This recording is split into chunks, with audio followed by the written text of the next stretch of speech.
sa pagbubuhat at sa patagalan.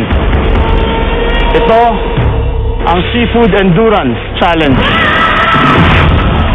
We're always looking forward sa mga endurance challenges kasi we're the athletes, we should be able to last longer than the actors and the actresses. Endurance challenge siya. Siyempre, medyo worried din kami. Hindi namin alam kung anong kakayahan ng mga ibang katribo namin. Bawat isa sa inyo ay bibigyan ng 2 fishing nets na may seafood sa loob na may tig-1 kilong bigat bawat isa. Hahawakan ito sa tig-1 kamay, shoulder level. Bibigyan namin kayo ng marker sa bewang. Kapag bumaba ang inyong kamay sa marker na yon, ibig sabihin, tanggal na kayo sa laban. Kapag nahulog ang net o mabitawan ito, tanggal na rin kayo sa laban. Pero, ang bawat isang matatanggal sa inyo, kailangan pumili ng katribo na pagpapasahan ng fishing nets na ito. We will give you 10 seconds only to pass the fishing nets. Ang pinakamatibay at ang pinakamatatag ang magbibigay ng panalo sa kanyang tribo. Shock, mahirap to pero at least kakayanin ko. I was hoping I could, really hold on to it kahit na ilang minuto lang. Bago ang lahat, Tribo Tala, kailangan nyo mag-sit out ng isang player.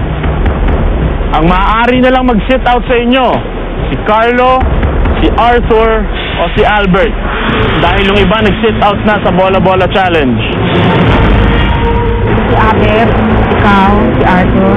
Pero kung confident ka, pasa mo na sa kanila. Oo. Kasi mag-fit ko Nag-gym ako So, isa yan sa mga exercises na finokus ko nung nasa gym ako, itong shoulders. Sino mag-sit out, Tala? Albert, ikaw mag-sit out. Alam mo, kaya ko naman Kaya ko. Pero syempre, gusto nang ibigay muna sa malalakas dahil mas kailangan ng tribo yun. Castaways, are you ready for your immunity challenge? Ready!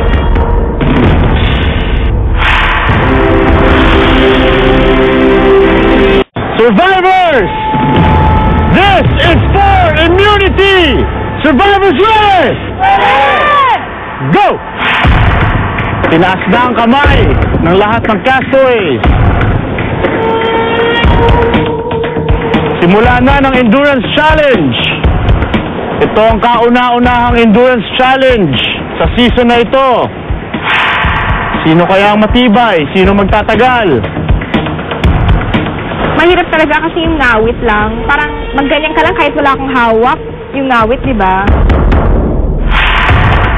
Ang bilat ka pa sa araw, nasusunog na yung balat mo, pawis na pawis ka na, at unti-unting sumasakit yung shoulders mo tsaka yung likod mo. Pagtingin ko kay Casey sa kanan ko, nanginginig na rin yung kanya. Concentrate! Focus! Tig-1 kilo yan! Ako, hindi ako malakas sa shoulders.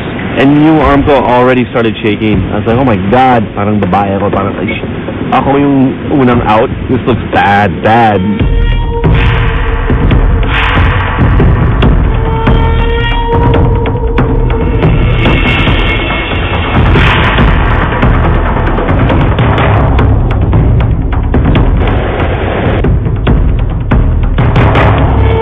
Gaano nyo kagusto maligtas sa Tribal Council? Kailangan talaga makabawi na kami. Sunod-sunod na kami ng talo, 3 sunod-sunod.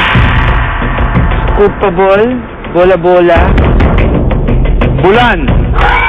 gas entertainment. Tapos pag ito, pang-4 na, parang nakaka-demoralize na. Habang tumatagal, mararamdaman nyo ang bigat niyan. Ako pa. Sa isip-isip ko, kailangan kong patunayan sa Tribo Tala na sa larangan ng endurance, maaasahan nila ako. Kasi kung sa physical, hindi man nila aminin talaga, may doubt sila sa kakayahan ko doon.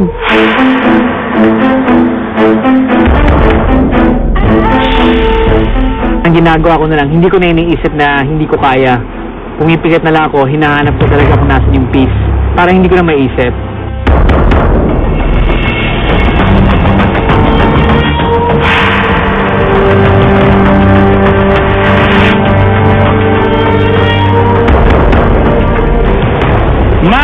Isabel, you have to pass that. You have to pass that now. Go! Medyo weak na yung muscles ko sa arms. So, I didn't make it. So, ako yung unang bumaba. Hindi ko in-expect kasi pag endurance challenge, I think kaya ko na matagalan. Siguro hindi niya ma-take na out ko siya. Na mas tumagal ako sa kanya. Physically, I'm stronger than her. I know I'm stronger than her. Kaya pa! Si Gino binubuhat, tig 2 kilo na. Ganon din si Carlo, tig 2 kilo na ang binubuhat. Taas ang kamay. Pag hindi na kaya, ipasa na. Carlo, out. Pasa na. Alam mo, masakit. As in, hindi ko talaga ginaganon ko lang or binabaliktad ko eh. Para lang maiba eh. Pero masakit pa rin. As in, yung shoulders ko umaapoy na. At kami sinang... Masaya kami dahil nanalo kami sa immunity challenge na yun. Pero nung nanalo kami, medyo na-stress kasi si Mama Bella sa kabilang tribo. At parang alam na namin that day na siya yung ma-out. Kung hindi lang nabagsak ni May, she could have bought more time. Siguro feeling ko talaga nanalo kami.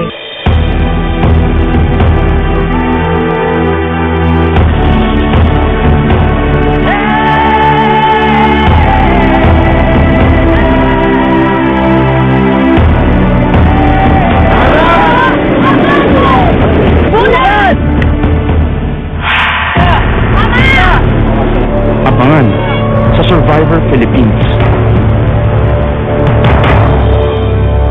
Alam ko talagang yung cement, Carlo. Talagang harap-harapan na tayong nilsloko nito. Kinukuha ko lang naman mag-try ko naman. Ano, that's not right. Alam mo naman, magpapabote out ako din No. Binigay ko na sa anak ko yung aking Nung umpisa pa lang dito, that's not your plan. Pag sila yung magta-tribal council, bibigay mo sa kanya. Pag tayo, hingin. Gusto mo umuwi, ibigay mo yung necklace mo ngayon. Yun lang yan. Saying it right to your face because I'm playing it fair. We are playing it fair as a tribe. Minumukha mo sa amin parang ikaw pa yung may tama kami tayo. Alam mo yun? But regardless, use your immunity. I dare you use your immunity tonight. You're going home. You're going home with your daughter. I promise. Siguruhin ko na bago matapos ang gabing to, mapapatalsik kayong mag-ina. Ano ibig sabihin niya? That's the only way. Meron siyang only way. Ano ibig sabihin ng only way? Pwede nila akong hawakan sa kamay, pagtulungan, bawiin yung immunity bracelet ko para wala na akong immunity bracelet.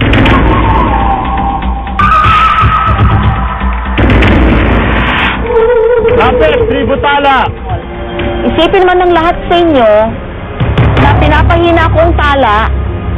Gusto ko lang malaman nyo, Richard, if you check the videos, never ko binenta ang laro. Ganun din naman eh, damage you do, damage you don't. Magtutuhan na nga tayo, pinipiko ninyo kung lahat. For your information, hindi ako natutuwa.